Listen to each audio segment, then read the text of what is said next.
한동훈 검사장이 연루된 채널A 사건과 관련해서 이정수 서울중앙지검장이 수사팀의 수사 상황을 보고하라고 지시했습니다. 한 검사장을 무혐의 처분하겠다는 보고를 이 지검장이 거듭 반려했다는 논란이 커지자 사실이 아니라며 정식 보고를 지시한 건데요.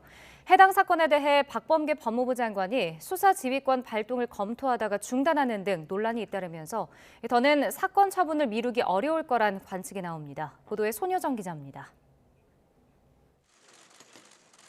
이정수 서울중앙지검장이 채널A 연루 의혹 사건 수사팀에게 수사 상황을 보고하도록 공식 지시했습니다. 주임 검사가 한동훈 검사장에 대한 무혐의 처분 의견을 보고했지만 이 지검장이 거듭 반려했다는 언론 보도가 나오자 사실과 다르다며 정식으로 보고받겠다는 뜻을 밝힌 겁니다. 서울중앙지검은 수사팀 단계에서 사건 처리를 논의한 건 사실이지만 이 지검장에게 정식 보고되지 않았고 반려된 적도 없다고 밝혔습니다. 다만 비공식 보고가 있었는지 수사팀 내부에서 어떤 논의가 이뤄졌는지 등은 확인이 어렵다며 법과 원칙에 따라 처리하겠다는 원론적 입장을 거듭 강조했습니다.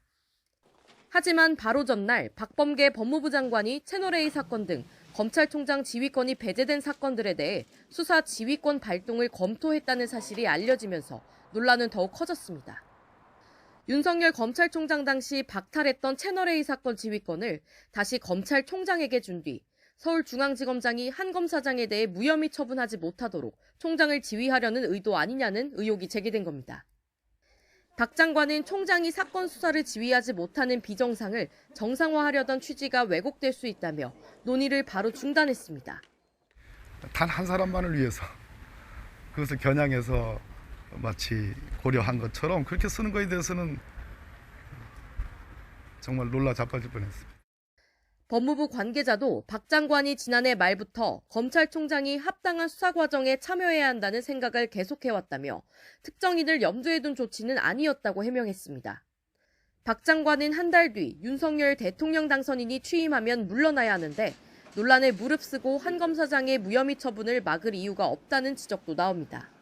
반면 윤 당선인의 핵심 측근으로 꼽히는 한 검사장이 유력한 서울중앙지검장 후보로 거론되는 상황에서 총장 지휘권을 되살려 최소한의 통제 장치를 마련하려 한 것 아니냐는 반론도 있습니다.